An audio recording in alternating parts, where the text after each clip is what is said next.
Greetings fans, friends, and family. Your Crafty Diva Cat here with another project that would have been, should have been, a works in progress two-part video series, but as it is already completed is just going to be the one. So I found the pattern on the Lion Brand Yarn site, which I particularly love because they have lots of patterns that also come in plus sizes. And this was called the After 8 top. I'm going to put a link to the pattern in the information behind this video if you want to go check it out. I highly recommend this pattern. It's absolutely beautiful. So I was looking for something to wear on my birthday to a party with a bunch of friends, and it was getting warmer. I wanted something cool and lacy and feminine and really fun with sort of a club feel.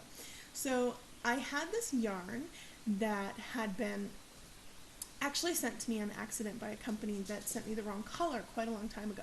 And so it had been sitting in my stash basket for a while. I wasn't quite sure what to do with it. It had a metallic thread through it. It was copper and yellow and ivory and kind of bronze, and it's an ombre yarn, and I don't use that in a lot of projects, so I really wasn't sure.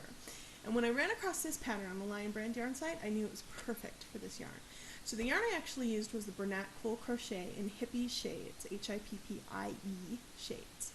And as I said, it's an ombre yarn, and so a lot of patterns it's going to look a little funny in, but it actually looks pretty cool. So this is a haltered top, and it has a crisscross in the front right here. It's kind of low cut. If you're like me and don't want to show everything off, you're going to want to wear a tank top underneath this when you wear it. But it has a great empire waist, so flattering, and you can run a little strand through here of a chain or a chain with single crochet run through it. I wore a little other belt with it when I wore it out because I just didn't have time to finish that. I was working right up to the day of my birthday. So the top is all done in alternating rows of single crochet side to side. It's done in 3 pieces. You do the back, and then you do these 2 crisscrossing front pieces, and then it's sewn together here at the shoulders, and then you fit it right to yourself, put it on, check the overlap where you want it to be, and then you go ahead and sew everything together in the front. And then the skirt starts actually here. There's a couple of rows of single crochet, and then there's a shell pattern, and I'll hold this up a little bit closer so you can get a look at the shell pattern underneath. And from there it just does rows of this shell pattern with increases every few rows.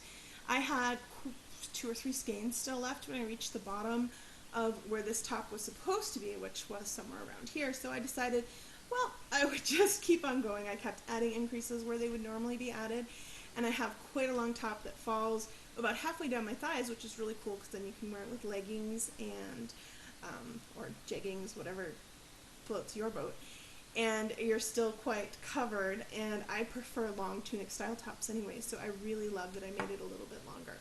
So this is super cute. It's great over a tank top, or you could wear it over something a little warmer in the cool months. You do get quite a breeze through the shells at the bottom. And as I said, I don't usually use ombre yarns. I just find that in most patterns, especially in crochet, which I do much more than knitting, it looks a little funny, especially in shells and stuff. But this actually turned out fabulous because you have these blocks of color at the top, and then it moves into a zigzag at the bottom after you start doing a lot of the increases. You can see where the first increase row was up here at the top, right about there where the pattern shifts a little bit in the color, and then it just turns into this great wavy pattern, and people thought that that was a part of the pattern. It was just an accident with the yarn. But it goes to show you, you can't always judge a yarn by what you've seen it do in other things. Like I said, never really cared much for ombre yarns, and then I made this and I couldn't have gotten more compliments when I wore it. So that is the Dinner at 8 top, a finished project. It took me probably about 2.5 to 3 weeks to finish this, and I was working quite steadily. It's a small yarn, it's in a sport weight yarn, which of course makes it take a lot longer to work on a piece, and there's an awful lot of single crochet at the top. It took me longer to do the top pieces than it did to do the whole skirt. This is an easy enough repetitive pattern once you get into the skirt that it's great to take in the car. I did this on several road trips with my husband. I sometimes travel with him for work, and this was a great take-along project. If you have an hour or two in the car where you need something really simple and sort of monotonous to work on, this was a fabulous project for that. So a big thumbs up on the Dinner at 8 top.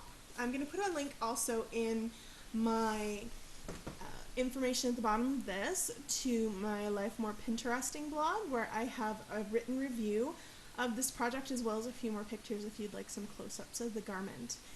As always, thanks for watching. Check out Crafty Diva Cat on Facebook and Twitter for more tips, tricks, techniques, and projects on crochet and other crafts. And as always, happy crafting!